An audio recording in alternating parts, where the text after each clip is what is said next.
Hi U.S. history students, welcome. Today we're going to do lesson 8.2, which is about how World War II officially got underway.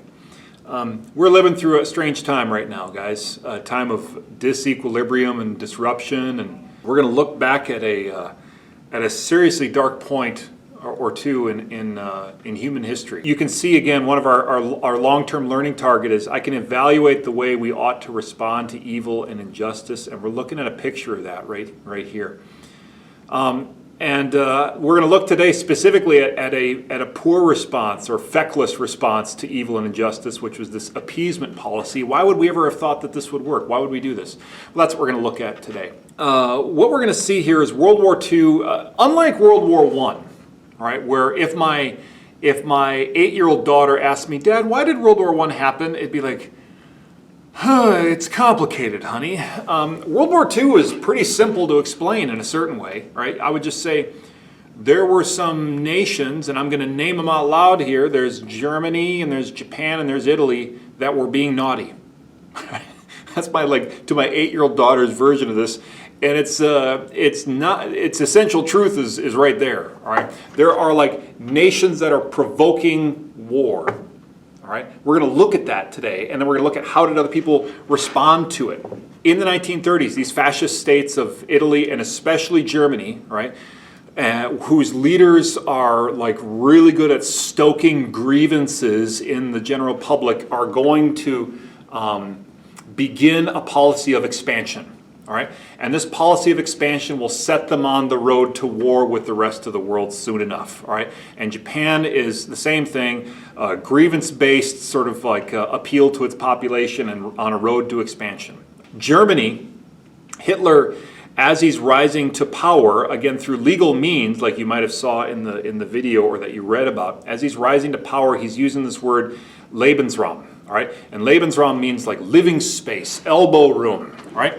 Germany is a nation with many, many, many people. It is an industrial nation. We need autonomy, as he said. We need sort of resources. We want to unite all the German-speaking peoples, and there are German-speaking peoples in Austria and Czechoslovakia. We want to unite them together, right? A great nation as ours needs some living space, and so that begins in earnest in the late 1930s, and it's sort of the first place that this happens is the Anschluss, as it's called, the Nazi Germany taking over Austria, and Germany and Austria, of course, are share all kinds of historical and ethnic ties. Hitler, of course, is Austrian, as you might have read about. And this doesn't happen through tanks and guns. It happens with just kind of political strong-arming and saying, "Hey, Austria, old buddy, old pal, how's about you sort of submit to our leadership and let's do this the friendly, nice way." And the Austrian government kind of capitulates to them. You might have seen all this in The Sound of Music, by the way, which I watched over spring break with my daughter. So if maybe you're familiar with this. And then he's taking over Czechoslovakia. Let's look at this map here, right? So Germany, the Nazi government sort of takes over Austria and turns Austria into kind of part of the German Empire, or a puppet state for Germany. And then Czechoslovakia, where you see where Prague is and Bohemia, Moravia, that was all part of Czechoslovakia. And at first he's just taking over the hash-marked areas, but then soon enough they'll take over that whole government. Then he's moving his soldiers and mobilizing into the Rhineland region, the border region between Germany and France, and taking occupation of that. And of course, even the idea that they had a military violated the Versailles Treaty. But this is Hitler's whole strategy. His whole approach in this period is basically saying, well, what are they going to do about it, right? What if we do build up our military? Right, and we say we're got to do it for economic reasons, or the treaty is unjust, and all those reasons he offers. But Hitler's basic calculation is, what are they going to do about it? I mean, they're all dealing with their depression, right? They're this Great Depression. They're all they're all in difficult situations. What are they going to do about it? And Hitler is sort of calculating they're not going to do that much about it. In response to all this expansion, right? Italy's expansion into North Africa, Germany's expansion into Austria, the Sudetenland of Czechoslovakia, the Rhineland over here with France, its military mobilization. Britain and France, from a position of fear and weakness, adopt a policy of appeasement. And appeasement basically goes like this. All right, all right, all right, all right. Let's be cool for a second here. All right. How about this? We will let you do that. We're going to tell you we don't like it. It makes us mad. It's not how good countries ought to behave. Shame on you. Shame, shame on you. But we're going to let you keep it if you agree to stop. All right? And this sort of keeps happening. Like he moves into Austria and everyone's like, hey, you shouldn't do that. And Hitler's like, all right, I know. And then he goes into Czechoslovakia and everyone's like, hey, we told you to knock it off. And Hitler's like, well, the German-speaking peoples and we got to unite them and blah, blah, blah, blah, blah. And everyone's like, all right. The Rhineland, hey! And he's like, yeah, well, look, we're done now. It's all square. We're all done. And everyone kind of backs off again, right? It's like a naughty kid in class who just sort of calculates, the teacher might yell at me, the teacher might be mad at me, but who cares? I don't like the teacher anyway, all right? I want to respect this teacher anyway. It doesn't bother me if they're mad at me because they're not really actually going to do anything. They're never going to actually send me to Wass's office. I'm not ever going to really get, detention or suspension. Nothing's really going to happen, right? Some of you can know. You're like Hitler, is what I'm trying to say. All right. Anyway, so why would they do this? Why would the Western powers react so fecklessly, so poorly? Well, some reasons. World War I is right in front of their minds, and they said, "Yeah, that was bad. All right, that was a disaster." And we're afraid if we sort of step in here and like shove them out of the way or say, hey, you can't do that to Czechoslovakia, who we don't really care that much about anyway, that we're going to end up in some repeat of World War I, and that was terrible, right? They also said the Great Depression's happening, right? We're eyeball deep in our own problems here. We're just not ready to deal with this. And in World War I, we had the United States there on our side at a certain point that was very useful, and they're kind of looking like, is the U.S. going to join us?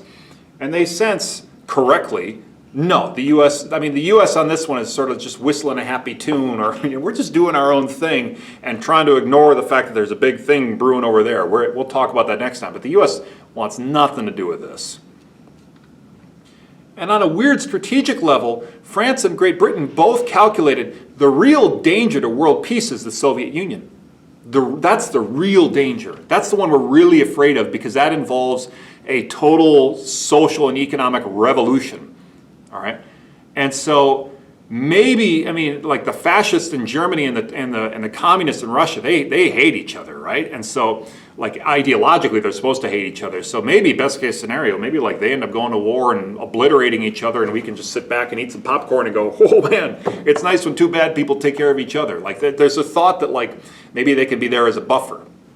And so there's a big conference, this Munich conference. It's infamous because of how ineffective it was. And you see the British Prime Minister, Neville Chamberlain, who sat down with Hitler and said, Hitler, you've been very naughty, right? And we don't like what you're doing. Now, you're agreed, correct, that you're not going to do this anymore. And Hitler's like, totally, I'm not going to do this. Hitler's a great actor, right? He could sense who his audience wanted him to be, and he could be that. And he could be the sensible, agreeable fellow who wants to get along. And he's like, guys, I took care of my business. Now we've got the resources we need. Germany is set. You don't need to worry about me. Russia, we all hate Russia, right? Like we're agreed on that. And everyone's like, yeah, and they all laugh about how dumb the Soviet Union is. And Chamberlain's like, well, good. All right, so we got a piece of paper. And he comes back, he's like, I got Hitler to sign the piece of paper that says he ain't gonna do it anymore. Problem solved, everybody. And Hitler's internal calculation is, they're so afraid of conflict and they're so afraid of war, they're not gonna do a darn thing. And then, whatever it is, 9-10 months later, he makes a move. The move happens in 9-10 months where suddenly the Nazi Germany invades Poland to the east. That's bad enough, all right? Because then everyone's like, oh my gosh.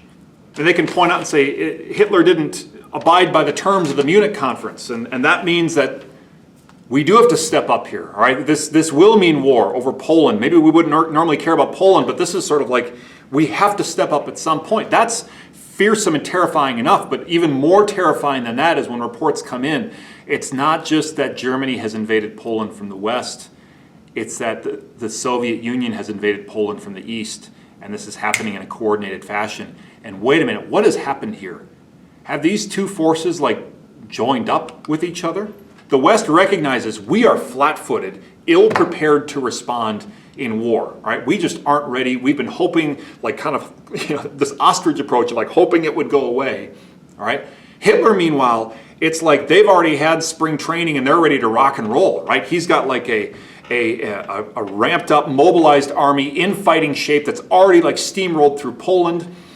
The Soviet Union is coming from the east, and what that means is like they must be coordinating with each other, and that was true. What we find out later is that Hitler and Stalin have signed not an alliance, but what was called a non-aggression pact, all right, where they just said, I won't fight you if you don't fight me, all right? Let's just leave each other alone. And to celebrate this agreement that we're not going to go to war, let's divvy up Poland between each other, right? And that's like our ceremonial feast, so to speak. Now, Stalin was dumb enough to believe, hey, good, cool. Now I've avoided a war with Hitler, and I can go back to oppressing Ukraine or whatever I want to do. Hitler, as everything, signs this and seems perfectly sincere and has every intention of breaking it when the time is right. For everyone else, it's like, okay, the Soviet Union's not going to take care of our problem, and in fact, our problem is massive, and in fact, this problem is metastasizing into full-blown, like stage 4 cancer right now, right? We have to move now, and we are not ready for this. And so England and France declare war on Germany in response to Germany's invasion of Poland. Italy and Japan jump in on. Germany and Japan have sort of like said, Japan, you can have the Pacific. Germany, you can have Europe. Italy, you can have North Africa. All right, and they've all agreed to this, and everyone declares war on everybody else, and we are off. All right, World War II has begun, and so we have the Allies, the two primary allies from World War I. Great Britain and France, the Axis powers, as they were called, of Nazi Germany, Imperial Japan, and Italy. Neutral nations are the Soviet Union, which has been paid off with Poland, all right, and the United States, which just wants nothing to do with it, all right, and we'll explore that more in the next lesson. And this is horrifying. To watch this war play out is like watching a heavyweight boxer in their prime fighting someone who is not ready and not trained and not ready for this fight. The key to the Nazi success was what's called Blitzkrieg Warfare, which is like using speed, motorized vehicles, right? Air attacks, motorized vehicles, tanks, and the idea is you don't sort of have these slow plodding foot soldier armies. You like lance through places with armored vehicle attacks, and you overwhelm your enemy. And then like that's reinforced with foot soldier support coming through. And it is a discombobulating, disorienting effect. It is extremely successful, especially against places that are, like we said, caught flat-footed. And it's like one country after the next is falling. All right? The Netherlands, Belgium, Nordic nations, they're all like following one after the next. It just in days, all right, the Nazis are sweeping through. Okay, now they're in France. Certainly France is going to put up a fight, and the answer is not nearly enough of a fight. It's just weeks when suddenly France falls, right? The whole war is almost over in that first season of fighting, especially at this place called Dunkirk. You might have seen the movie, where basically the entire Allied army force, which is French and British, is like pinned up against the ocean. A German miscommunication prevents them from they're just there for the taking, right? A German miscommunication buys these forces here a few extra days to wait it out, and they're saved by a flotilla of some military ships, but a lot of just like private boats from Great Britain coming across the channel to like scoop up as many soldiers as they can and get them back to Great Britain, because otherwise the whole war would have been over, right? And Hitler would have had Western Europe just like it would have been over in less than a year. The Battle of Britain is Hitler forgoes the idea of a invasion, like sort of bringing his ships over and invading the island of Great Britain, and instead tries to bomb Great Britain into submission. You're going to do a bit of research on this for your scrapbook project, but like the Battle of Britain is fought in 1940. It's fought over the air, all right? And Britain, the idea of the Nazis is we're going to bomb them to smithereens. We're going to bomb the British into submission. We're going to target all these civilian sites. We're going to obliterate London. Now, it ends up being a crazy battle over the skies. But I will say, guys, the World War II at this point is basically Great Britain versus the assembled might of the Axis powers, who are undefeated. all right? And Britain, you got to stay alive. And this is where Churchill does his most heroic work, basically forbidding anyone in his government from talking peace terms with the Nazis, saying, we are not going to do it. This famous speech that he read numerous times on the radio, I'll read an excerpt here. We shall go on to the end. We shall fight in France. We shall fight on the seas and the oceans. We shall fight with growing confidence and growing strength in the air. We shall defend our island, whatever the cost may be. We shall fight on the beaches. We shall fight on the landing grounds. We shall fight in the fields and in the streets. We shall fight in the hills. We shall never surrender. And the British didn't. So here's our war in 1940. All right, the French are done. All right, they're sitting this one out now. There's some French soldiers still out fighting for the Allies, but the French government is out of commission. All right, and it's Great Britain asking for help, and the United States is, again, we're just hanging out watching Gone with the Wind back home. I mean, we're not interested right now.